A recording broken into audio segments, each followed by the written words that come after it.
সেনাপতি আমরকে নিয়ে যাওয়া হলো ছাদের উপরে। রাত্রিবেলা সুন্দর মনোরম চমৎকার মেয়েটা তার অর্ধ উলঙ্গ হয়ে অঙ্গভঙ্গি দিয়ে সেজে গুজে যুবকের সামনে আসছে। এসে বলল, মুসলমান সেনাপতি, তুমি শোনো, তুমি মুসলমান এক ব্রিগেডের প্রধান, নাম তোমার আমর। আমার পরিচয় হচ্ছে আমি এই দেশের, এই রাজ্যের যিনি ধর্মগুরু প্রধান পোপ, আমি তার মেয়ে। সারা রোম রাজ্যে আমার মতো আরো দ্বিতীয় সুন্দরী তুমি আর কোথাও খুঁজে পাবে না। এদেশের রাজা বাচ্চার ছেলেরা আমার জন্য পাগল, কিন্তু আমি কারো জন্য পাগল হই না। তবে তোমাকে একটা সুবর্ণ সুযোগ দিলাম ছেলে, তুমি যদি আমার জীবন যৌবন পেতে চাও তাহলে আমি তোমাকে বিবাহ করব, কিন্তু শর্ত তুমি মুসলমান থেকে খ্রিস্টান হয়ে যাবা। সেনাপতি আমর ডাক দিয়ে বলে, খ্রিস্টান শুক্রামে তোমার এই সামান্য সৌন্দর্যে আমি মোহিত হয়ে তোমার সঙ্গে বিবাহ বন্ধনে আবদ্ধ হয়ে আমার ঈমানটাকে চিরতরে জলাঞ্জলি দিব। তুমি জানো না আমি এই জমিনে কালেমার দাওয়াত নিয়ে এসেছিলাম, মরলে শহীদ, আমি বাঁচলে গাজী। আমি সেই মুসলমান বিশ্বাস নিয়ে জিহাদের জন্য এসেছিলাম, আমার ভাইয়েরা শহীদ হয়ে গেছে, আমি শাহাদাতের অপেক্ষায় ছিলাম, কিন্তু আল্লাহ আমাকে এখনো শহীদ বানান নাই। পরীক্ষার জন্য তোমার সামনে নিয়ে আসছে। তুমি কেন রোম রাজ্যের লক্ষ কোটি সুন্দরী নারী যদি এসে আমাকে পাওয়ার জন্য আমার ঈমান হারানোর চেষ্টা করে, এ সুন্দরী জীবন চলে যাবে, ঈমান যাবে না। একসাথে হাত উঁচু করে বলা যাবে আল্লাহু আকবার। এরা মুসলমান। এই জন্য কবি লিখেছেন, তেলের গাড়ি তেলে চলে, হাওয়ার গাড়ি হাওয়ায় উড়ে, বিনা তেলে চালায় গাড়ি নবী সুলাইমান। আমরা সেই মুসলমান, আমরা সেই মুসলমান। কখনো বেঁচে কিনা চলতেছে, ওরাও মুসলমান। কি কথা কর না, ওরাও কখনো কিনতেছে, ওরাও মুসলমান।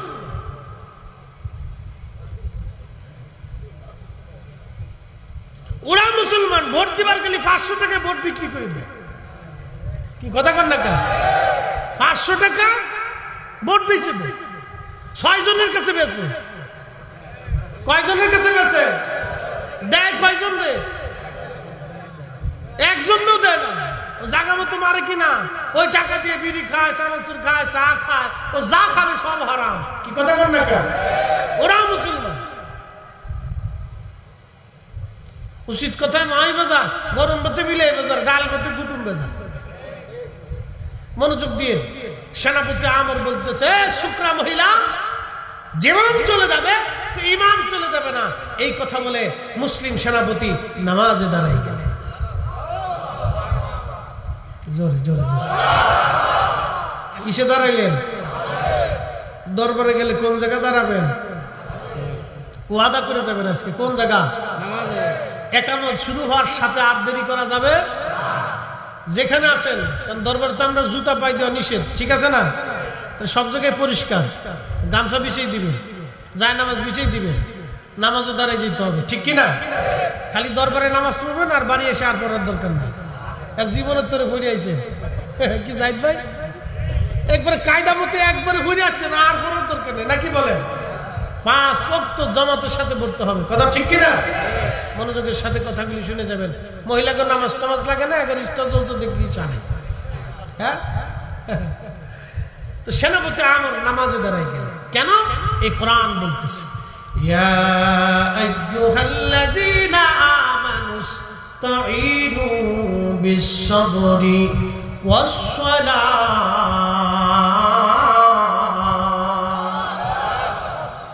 এই বান্দা, সাহায্য তুমি যদি পেতে চাও 2 পদ্ধতি দেখ।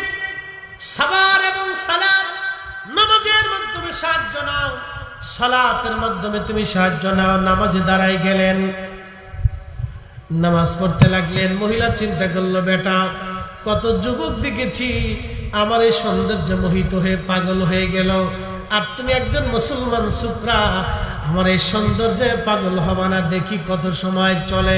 প্রথম রাত চেষ্টা করলো নারীটা, কিন্তু একটা বারও ওই নারীর দিকে যুবক নজর দেয় নাই। জোরে জোরে বলবেন কি মারহাবা। তেলের গাড়ি তেলে চলে, হাওয়ার গাড়ি হাওয়ায় উড়ে, বিনা তেলে চালায় গাড়ি নবী সুলাইমান। আমরা সেই মুসলমান, আমরা সেই মুসলমান। সারা রাত নামাজ পড়লেন, ওই নারী চলে গেল। দ্বিতীয় রাত আবার আসছে, আবার নামাজে, সারা রাত নামাজ।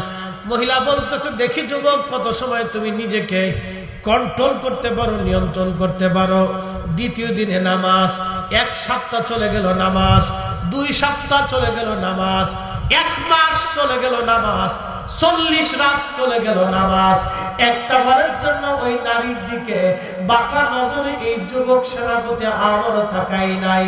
একসাথে জোরে বলা যাবে কি আল্লাহু আকবার। এরা মুসলমান, কথা বলেন ঠিক না বেঠে? এরা নারীর লোভ ছাড়তে পারে, আর আমরা জুতার লোভ ছাড়তে না। বহুদিন আগে আমি এক জোড়া বাটার জুতা কিনছিলাম জাহিদ ভাই, তখন আমার মাহফিল করে 500 টাকা দিত। কয়টা পাইতাম? 500। 200 টাকাও দিত। আমি আর রুহুল আমিন সাহেব একদিন বালিয়াকান্দি রাজবাড়ি গেছি, 125 টাকা দিচ্ছে। সে ওয়াজ মনে আছে। আমার অনেকে কইছে যান পরে দেখা করবানি, আর দেখা সাক্ষাৎ হয় নাই। তো ওই সময়কার 1600 টাকা দিয়ে বাটার এক জোড়া জুতা কিনছি, 1500-1600 এর গুলি হবে। তো বুঝেন কত কষ্টের টাকা। অনেকগুলি মাহফিল থেকে টাকা জমে এক জোড়া বাটার জুতা কিনছি। যে একটা ঢকালা জুতা, বিয়ে শাদী করি নাই তখন, ছাত্র মানুষ, এটা ভালো জুতা পরে একটু রাস্তা দিয়ে হাঁটলে তখন একটু মুশান লাগে। ফুলা বলে দেখেন না, মোটরসাইকেল একটা পাইলে খালি ঘুম ঘুম ঘুম ঘুম ঘুম ঘুম পরে যায় ফঙ্গু হসপিটাল যায় শীতে করে দেয়। চাচা খালু মামা ফুফা উস্তাদ কিচ্ছু চিনে নাও, মোটরসাইকেল পালি সামনে ভুল ভূত ভূত ভূত করে দেখতে থাকে। আদব লেহাজ কিচ্ছু নেই, যুবকরা নষ্ট হয়ে যাচ্ছে। কথা কন না কেন? আদব উঠে যাচ্ছে, আদব তো নাই। সালাম ভুলেই গেছে। কয়জন মুরব্বীর রাস্তাঘাটে সালাম দেয় দেখেন তো? সালাম ভুলে গেছে, সালাম নাই, সালাম পর্যন্ত ভুলে গেছে। আমরা গাড়ি নিয়ে রাস্তাতে আসার সময় ফুলাবে না, হুজুর ভালো আছেন, আমাদেরকে টিচিং করে। চিন্তা করতে পারছেন? তখন চিন্তা করি, আরে এটা একটু ঝামেলা আছে, ওর বাপ মা ওরা ছোট গেলে কিছু শিখেই টিকাই নাই। চিন্তা করি যে ওর বাবা মা যদি শিখাইতো তাহলে আলেম ওলামা দেখিয়ে এই ধরনের আচরণ করার কথা না। অন্তত আলেম দেখলে তো একটু সালাম দেওয়ার কথা। কি কথা বল না কেন? ও পারিবারিক ভাবে এমন ভাবে কুশিক্ষা অশিক্ষা শিখছে যে সালামটা পর্যন্ত ভুলে গেছে। আল্লাহু আকবার। তো যাই হোক, 40 রাত, জোরে বলেন কত রাত? 40 রাত। এবার মহিলা ফেল খেয়ে বলল, যুবক রে, 40টা রাত আমার নিজের দিকে আকৃষ্ট করার জন্য তোমাকে চেষ্টা করেছি, একটা বারের জন্য তুমি আমার সৌন্দর্যের দিকে তুমি তাকাও নাই। আমি পুরুষ দেখেছি, তোমার মতো এত বড় ধৈর্যশীল পুরুষ আমি দেখি নাই। তাহলে তুমি কি চাও বলো? সেনাপতি আমর বলতেছে, এ শুকনা নারী, যদি আমাকে শহীদ করতে চাও তো শহীদ করে দাও, শাহাদাতের জন্য আমি প্রস্তুত আছি। আর যদি ভাবো আমাকে ছেড়ে দিবা তো তাও ছেড়ে দিতে পারো। তো মহিলা বলতেছে, তোমার মতো বীর পুরুষকে হত্যা করে জাতির অপকার করার চাইতে তোমার উপকার করাই ভালো। বুঝেছি তোমরা মুসলিমরা পৃথিবী জয় করবে একদিন, তোমাকে ছেড়েই দিতে হবে। আমি তোমাকে ছেড়ে দেব, তোমাকে মারবো না। তবে শোনো, কালকে রাত্রিবেলা দেওয়ালের ওই পাশে একটা ঘোড়া বাঁধা থাকবে, খুব দ্রুত সওয়ারি, শক্তিশালী ঘোড়া। তুমি দেওয়াল টপকি ওই পারে চলে যেয়ে ঘোড়া নিয়ে চলে যাবে, পাহারাদার যারা আছে আমি তাদেরকে ম্যানেজ করে রাখবো, তুমি চলে যাবে। 4 দিন 4 রাত একটানা ঘোড়া দাবড়াবে, বিশ্রাম করতে যাবে না। 4 দিন 4 রাতের পরে তুমি তোমার দেশের সীমানার ভিতরে চলে যেতে পারবে।